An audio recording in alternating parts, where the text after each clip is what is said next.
What's up, everybody? Thanks for clicking this video. Thanks for tuning into my channel. My name is Simon Hill, Black American from Louisiana, coming to you live from Budapest, Hungary. Today is November 28th, 2025. I hope all of you had a very good day of mourning the genocide of the Native Americans in the North American and South American continent. While some people call it Thanksgiving, we call it a day of mourning.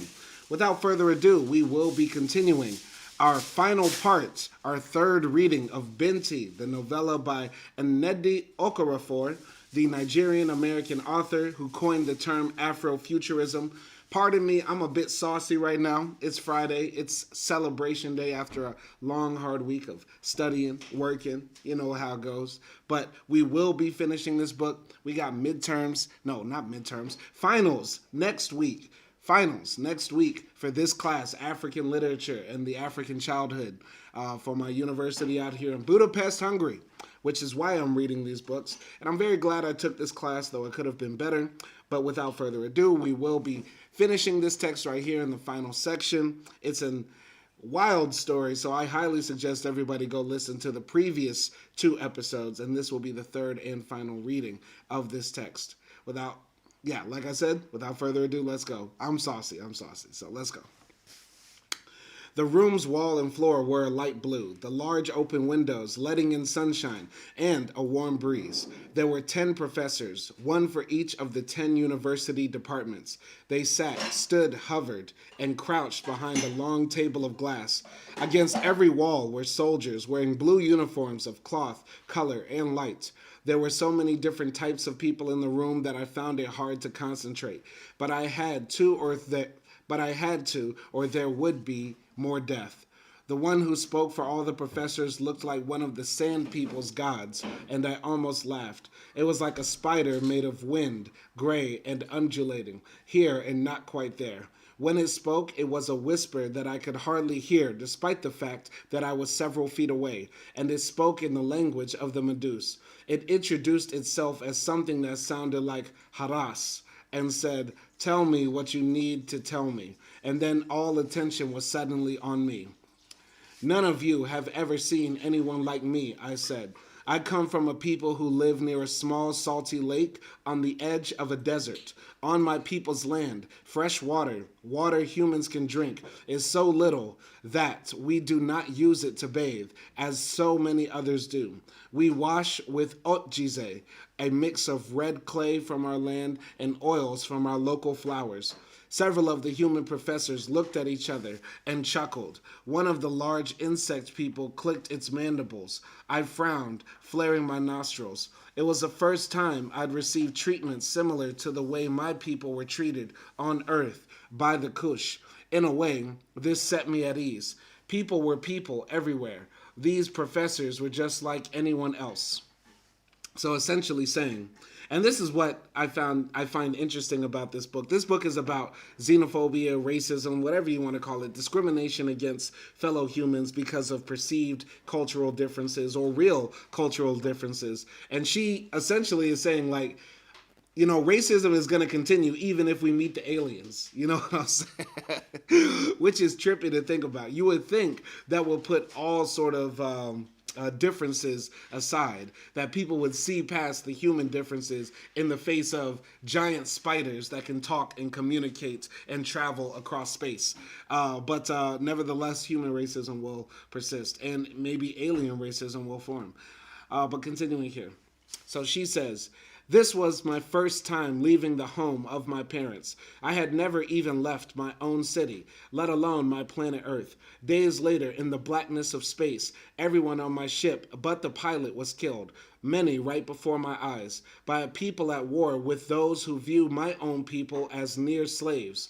I waited for this to sink in, then continued. You've never seen the Meduse either, only studied them from far.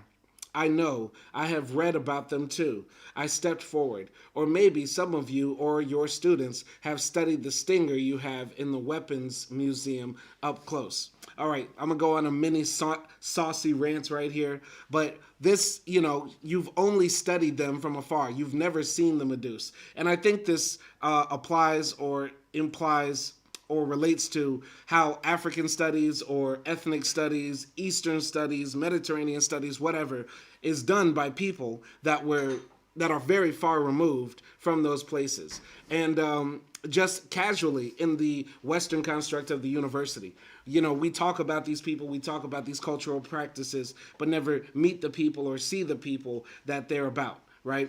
It makes me think about when I was in class 2 semesters ago, and my professor thought it was funny to throw up the meme of Donald Trump saying Haitians eat cats and dogs. And so I raise my hand and I say, Professor, do you think it's funny that the president or the future president of the United States made a racist joke about black people being animal eaters and everything got silent? Because that's how people think about it. Oh, these are people far away. They're not even really people. They just only exist in pages or in memes. So, yeah, I just have to add that there. Sorry, I'm being a bit saucy right now, but I just got to get that out. Anyway, I'm going to continue in the text. I saw several of them look at each other. Some murmured to one another. Others I did not know well enough to tell what they were doing. As I spoke, I fell into a rhythm, a meditative state very much like my math-induced ones, except I was fully present, and before long tears were falling from my eyes. I told them in detail about watching Heru's chest burst open, desperately grabbing food, staying in the room waiting to die, the Adan saving me and not knowing how or why or what. I spoke of Okwu and how my Ochise had really been what saved me. I spoke of the Medusa's cold exactness, focus, violence, sense of honor, and willingness to listen. I said things that I didn't know I'd thought about or comprehended. I found words I didn't even know I knew. And eventually I told them how they could satisfy the Medusa and prevent a bloodbath in which everyone would lose. I was sure they would agree. These professors were educated beyond anything I could imagine. Thoughtful, insightful, united, individual. The Medusa chief came forward and spoke its piece as well. It was angry, but thorough, eloquent with a sterile logic. If you do not give it to us willingly, we have the right to take back what was brutally taken from us without provocation, the chief said. And if you didn't watch the previous episodes of this reading of this Afrofuturistic tale, essentially the Medusa are like jellyfish, but they're also the noble savages in a type of way, in a type of allusion to, tribal people who just exist but also have a high sense of honor codes and cultural ethics and stuff like that. And they want to get back the stinger of their chief that was taken. Similar to how in Africa, many of the artifacts that were taken from, for example, the Kingdom of Benin, they were taken to these British museums, French museums, and now there's a movement to repatriate these artifacts that were looted during the era of colonialism. Continuing here. After the chief spoke, the professors discussed among themselves for over an hour. They did not retreat to a separate room to do this. They did it right before the chief, Okwu, and me. They moved from the glass table and stood in a group. Okwu, the chief, and I stood there. Back in my home, the elders were always stoic and quiet, and they always discussed everything in private. It must have been the same for the Medusa, because Okwu's tentacles shuddered, and it said, "What kind of people are these?" "Let them do the right thing," the chief said. Feet away from us, beyond the glass table, these professors were shouting with anger, sometimes guffawing with glee, flicking antennae in each other's faces, making ear-popping clicks to get the attention of colleagues. One professor, about the size of my head, flew from one part of the group to the other, producing webs of gray light that slowly descended on the group. This chaotic method of madness would descend whether I would live or die.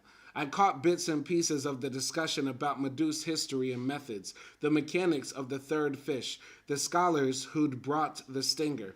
Okwu and the chief didn't seem to mind hovering there waiting. However, my legs soon grew tired and I sat down right there on the blue floor. Finally, the professors quieted and took their places at the glass table again. I stood up, my heart seeming to pound in my mouth, my palms sweaty. I glanced at the chief and felt even more nervous. It's Okuoko were vibrating, and its blue color was deeper, almost glowing. When I looked at Okwu, where its Okuoko hung, I caught a glimpse of the white of its stinger, ready to strike. The spider-like Haras raised two front legs and spoke in the language of the Meduse and said, on behalf of all the people of Umza Uni and on behalf of Umza University, I apologize for the actions of a group of our own in taking the stinger from you, Chief Meduse. The scholars who did this will be found expelled and exiled. Museum specimens of such prestige are highly prized at our university. However, such things must only be acquired with permission from the people to whom they belong. UMSA protocol is based on honor, respect, wisdom, and knowledge. We will return it to you immediately.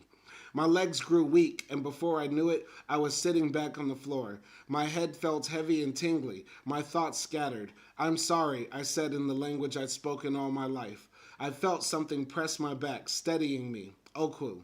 I am all right, I said, pushing my hands to the floor and standing back up. But Okwu kept a tentacle to my back. The one named Haras continued, Binti, you have made your people proud, and I'd personally like to welcome you to Umza Uni. It motioned one of its limbs toward the human woman beside it. She looked cush and wore tight-fitting green garments that clasped every part of her body, from neck to toe. This is Okpala. She is in our mathematics department. When you are settled, aside from taking classes with her, you will study your Idan with her. According to Okpala, what you did is impossible. I opened my mouth to speak, but Okpala put up a hand and I shut my mouth. We have one request, Haras said. We of Umza Uni wish Okwu to stay behind as the first Meduse student to attend the university and as a showing of allegiance between Umza Uni governments and the Meduse and a renewal of the pact between human and Meduse. I heard Okwu rumble behind me. Then the chief was speaking up. For the first time in my own lifetime, I am learning something completely outside of core beliefs, the chief said. Who'd have thought that a place harboring human beings would carry such honor and foresight?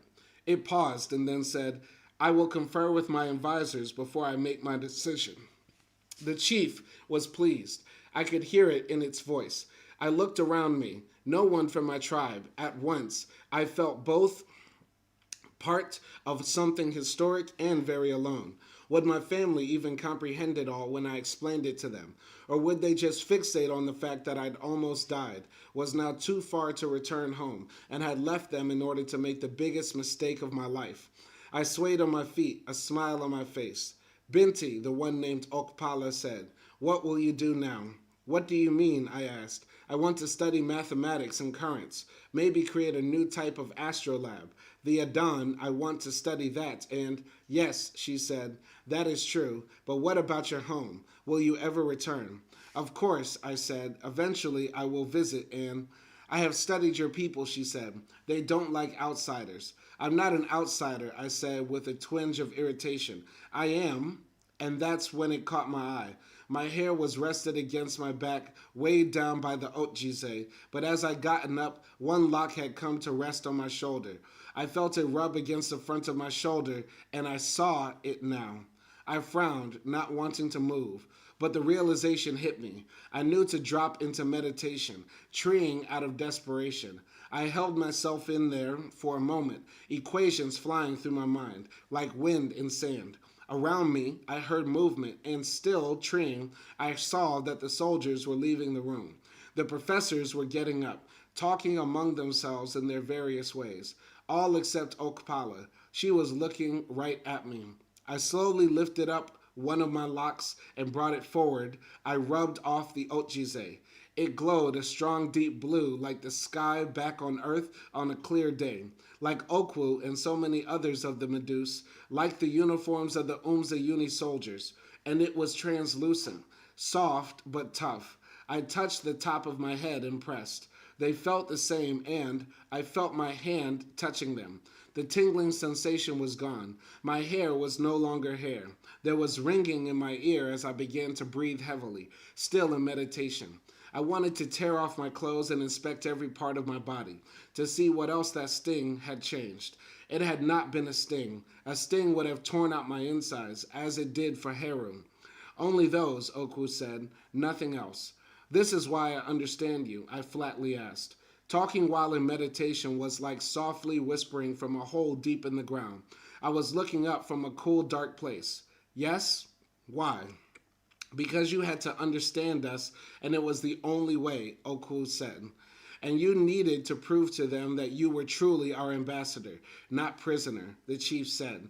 It paused. I will return to the ship. We will make our decision about Okwu. It turned to leave and then turned back. Binti, you will forever hold the highest honor among the Meduse. My destiny is stronger for leading me to you. Then it left. I stood there in my strange body. If I hadn't been deep in meditation, I would have screamed and screamed. I was so far from home. That's interesting. I mean, that's like sort of like a parable or a metaphor for the facts like, black people that enter into spaces where we're not usually seen or welcomed or allowed can achieve incredible things. But the cost of that usually is a sacrifice of the self. That's how I'm interpreting that. And somebody might say, well, this isn't a black story. This is a story about the people of Namibia who cover themselves in red. I'm saucy right now, so I can't think of the name. It might come to me later. I can't think of it right. But I guess what I'm trying to say is that, it's still a black story, even if it's not, because, of course, Binti is racialized as black. She says she has dark skin, and so I'm taking it as that. And even if she's not racialized as black in this new future that is created in this book, she's treated as black. Of course, you don't have to actually be black to be treated as black. And this is where somebody says, yeah, the Irish are black. Okay, no. That's not exactly what I'm saying, but you get what I'm saying. You know what I mean? But I'm going to continue in the story and wrap this up. I'm told that news of what had happened spread across all Umza Uni within minutes. It was said that a human tribal female from a distant blue planet saved the university from Meduse terrorists by sacrificing her blood and using her unique gift of mathematical harmony and ancestral magic. Tribal, that's what they called humans from ethnic groups too remote and uncivilized to regularly send students to attend Umza Uni. Over the next 2 days, I learned that people viewed my reddened dark skin and strange hair with wonder. And when they saw me with Okwu, they grew tense and quiet, moving away. Where they saw me as a fascinating exotic human, they saw Okwu as a dangerous threat. Okwu was of a warlike people who, up until now, had only been viewed from fear among people from all over. Okwu enjoyed its infamy. Whereas I just wanted to find a quiet desert to walk into so I could study in peace. All people fear decisive, proud honor, Okwu proclaimed. We were in one of the Weapons City libraries, staring at the empty chambers where the chief stinger had been kept, a 3-hour transport from Math City. Weapons City was packed with activity on every street and crowded with sprawling flat gray buildings made of stone. Beneath each of these structures were inverted buildings that extended at least a half-mile underground, where only those students, researchers, and professors involved knew what was being invented, tested, or destroyed. After the meeting, this was where they'd taken me, the chief, and Okwu for the retrieval of the stinger. We'd been escorted by a person who looked like a small green child with roots for a head, who I later learned was the head professor at Weapon City. He was the one who went into the 5 by 5 foot case made of thick, clear crystal and opened it. The stinger was placed atop a slab of crystal and looked like a sharp tusk of ice. The chief slowly approached the case, extended an akuoko, and then let out a large bluish plume of gas the moment its akuoko touched the stinger. I'll never forget the way the chief's body went from blue to clear the moment the stinger became a part of it again. Only a blue line remained at the point of demarcation where it had reattached, a scar that would always remind it of what human beings of Umza Uni had done to it for the sake of research and academics. So I guess that's saying, even if museums repatriate these items, the scars still remain by the fact that it was taken, right? Like similarly, how France returned the body of Sarah Bartman, but the fact that her body had to be retrieved from another country still taunts or taints her legacy. So, continuing here. Afterward, just before the chief and the others boarded the third fish that would take them back to their own ship just outside the atmosphere, upon Okwu's request, I knew before the chief and I sorry, I'm too saucy. So afterward, just before the chief and the others boarded the third fish that would take them back to their own ship just outside the atmosphere, upon Okwu's request, I knelt before the chief and placed its stinger on my lap. It was heavy and it felt like a slab of solid water, and the edge of its tip looked like it could slice into another universe. I smeared a dollop of my ochize on the blue scar where it had reattached. After a minute, I wiped some of it away. The blue scar was gone. Their chief was returned to its full royal translucence. They had the half jar of ochize Okwu had taken from me, which healed their flesh like magic, and they were leaving one of their own as the first Meduse to study at the great Umza University. The Meduse left Umza Uni happier and better off than when they'd arrived. My ochize, yes, there is a story there.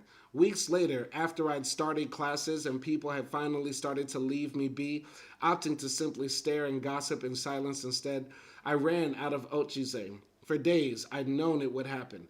I'd found a sweet-smelling oil of the same chemical makeup in the market. A black flower that grew in a series of nearby caverns produced the oil, but a similar clay was much harder to find. There was a forest not far from my dorm, across the busy streets, just beyond one of the classroom buildings. I'd never seen anyone go into it, but there was a path opening. Though that evening before dark, I walked in there. I walked fast, ignoring all the stares and grateful when the presence of people tapered off the closer I got to the path entrance. I carried my satchel with my astrolabe, a bag of nuts, my Adon in my hands, cool and small. I squeezed my Adon as I left the road and stepped onto the path. The forest seemed to swallow me within a few steps, and I could no longer see the purpling sky. My skin felt near naked. The layer of ochize I wore was so thin. I frowned, hesitating for a moment. We didn't have such places where I came from, and the denseness of the trees, all the leaves, the small buzzing creatures, made me feel like the forest was choking me. But then I looked at the ground. I looked right there at my sandaled feet and found precisely what I needed. I made the ochize that night. I mixed it and then let it sit in the strong sunshine for the next day. I didn't go to class, nor did I eat that day. In the evening, I went to the dorm and showered and did that which my people rarely do. I washed with water. As I let the water run through my hair and down my face, I wept. This was all I had left of my homeland, and it was being washed into the runnels that would feed the trees outside my dorm. When I finished, I stood there, away from the running stream of water that flowed from the ceiling. Slowly, I reached up. I touched my hair. The oku were soft but firm and slippery with wetness. They touched my back, soft and slick. I shook them, feeling them ochize free for the first time. I shut my eyes and prayed to the seven. I hadn't done this since arriving on the planet. I prayed to my living parents and ancestors. I opened my eyes. It was time to call home. Soon. I peeked out of the washing space. I shared the space with 5 other human students. One of them just happened to be leaving as I peeked out.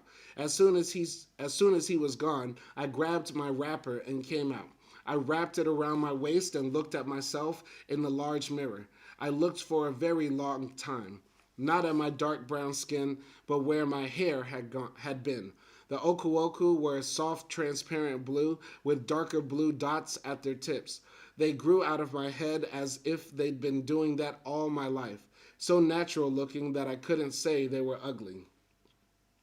They were just a little longer than my hair had been, hanging just past my backside, and they were thick as sizable snakes.